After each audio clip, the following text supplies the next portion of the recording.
अस्सलाम वालेकुम नाजरीन, हमारे न्यूज़ चैनल सितारा दक्कन में आपका खैर मक़दम है। राम मंदिर की इफ्तिताही तक़रीब में शिरकत करने पर इमाम अमीर अहमद इलियासी के ख़िलाफ़ फतवा जारी। फतवे पर इमाम इलियासी का रद्द-ए-अमल।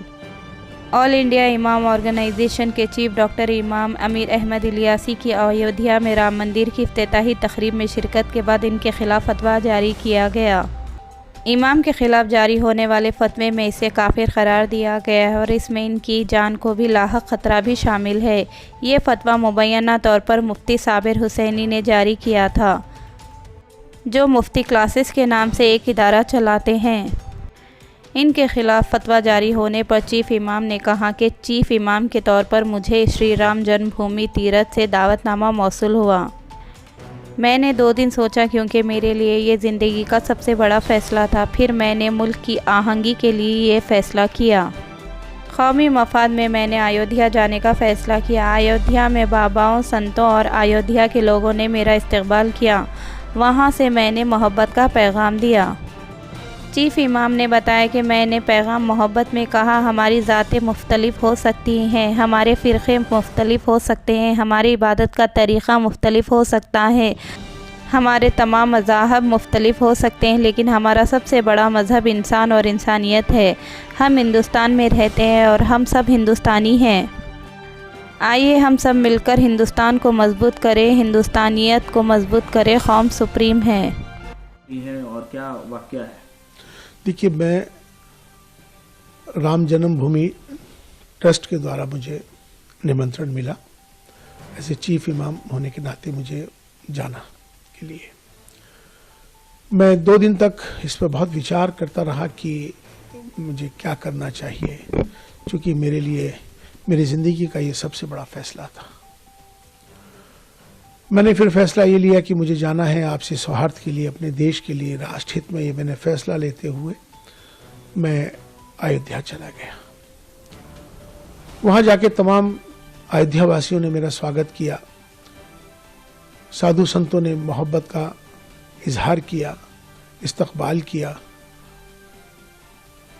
वहाँ से मैंने अपना एक पैगाम, जो कि पैगाम मोहब्बत, मैंने वहाँ से दिया। वो पैगाम मोहब्बत जो था, मैंने उसमें कहा कि हमारी सबकी जातियां ज़रूर अलग हो सकती हैं, हमारे पंथ ज़रूर अलग हो सकते हैं, हमारे इबादत करने की तरीके, पूजा पद्धति अलग हो सकती है, हमारे सबके धर्म ज़रूर अलग हो सकते हैं, लेकिन हमारा जो सबसे बड़ा धर्म है इंसान और इंसानियत का है। और हम भारत में रहते हैं, हम सब भारतीय हैं।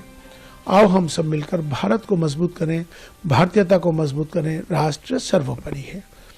ये पैगाम मोहब्बत जैसे ही दिया, देश के तमाम सारे चैनलों पर, तमाम सोशल मीडिया पर ये मेरा वायरल हो गया। वायरल होने के बाद उनको सबको ये मालूम हो गया कि इमाम साहब, चीफ इमाम साहब वहाँ पहुँच गए और उन्होंने ये फतवा जारी कल किया है। वैसे तो मुझे 22 जनवरी की शाम से ही तमाम मेरे नंबर्स पर अलग अलग जगहों से मुझे धमकियां आने लगी, मेरे खिलाफ नफ़रत अंगेज़ माहौल बनाने लगे, मेरे खिलाफ उन्होंने जो अब शब्द जो कहने के होते हैं वो कहे। तमाम मुझे अलग अलग जगहों को, मुझे, मेरे परिवार को तमाम बहुत सारा बुरा भला कहा जाने लगा। इसी बीच में कुछ फ़ोन्स कॉल आए जिनको मैंने रिकॉर्ड कर लिया है, उनके नंबर्स, जिन्होंने मुझे जान से मारने के लिए, मुझे बहुत ज़्यादा तकलीफ़ देने के लिए जो इस तरह के फ़ोन आए, वो भी फ़ोन आए, माफ़ी के भी फ़ोन आए। तो लास्ट में कल रात को ही एक फ़तवा जारी हुआ है, जिनका नाम है मुफ्ती साबिर हुसैनी कासमी, जो शख्स एक इंस्टीट्यूट चलाते हैं मुफ्तियों का, जिनका मुफ्ती क्लासेस के नाम से उनका चलता है। मैं उनको जानता नहीं हूँ, मेरी उनसे कोई जानकारी नहीं है, लेकिन ये सोशल मीडिया के माध्यम से, वो तमाम देश भर के इमामों के माध्यम से मेरे पास अलग अलग जगहों से फतवा आना शुरू हो गया था।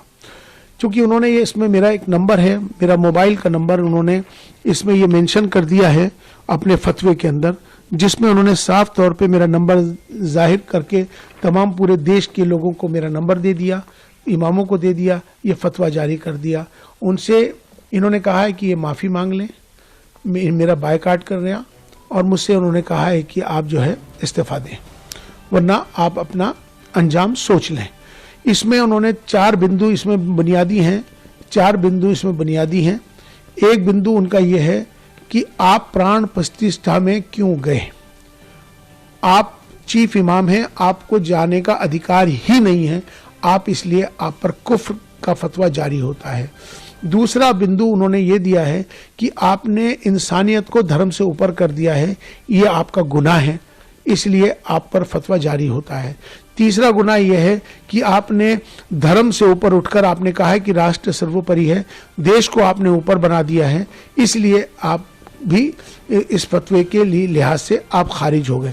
लिहाजा अब आप पर कुफ्र का फतवा जारी कर दिया गया है और तमाम अलग अलग जो उसकी सजाएं हैं इसमें मुकर्रर कर दी गई। लेकिन मैं उनसे ये बात कहना चाहता हूँ, पहली बात तो ये इस्लामिक देश नहीं है, ये भारत है, ये सनातन भारत है। इस भारत में हमेशा से सर्वधर्म संभाव की बात है, यहाँ एकता अखंडता की बात है, अनेकता में एकता की बात है। अगर उनको मेरे इस पैगाम मोहब्बत से तकलीफ है, मेरा विरोध कर रहे हैं, तो उनको मुझे लगता है कि अगर मैं राष्ट्र के साथ, देश के साथ अगर प्रेम कर रहा हूँ, मेरा ये दोष है कि मैं अपने देश से प्रेम करता हूँ, मेरा इसलिए विरोध कर रहे हैं, तो मुझे लगता है कि शायद उनको पाकिस्तान चला जाना चाहिए। अब वो लोग जो मुझसे मोहब्बत करते हैं, जो देश से मोहब्बत करते हैं, वो मेरा समर्थन करेंगे। जो मेरे से नफरत कर रहे हैं मेरे जाने पर, मुझे लगता है कि शायद उनको भी पाकिस्तान जाना चाहिए। यहाँ पर मोहब्बत का पैगाम हमने दिया है, हमने कोई गुनाह नहीं किया है।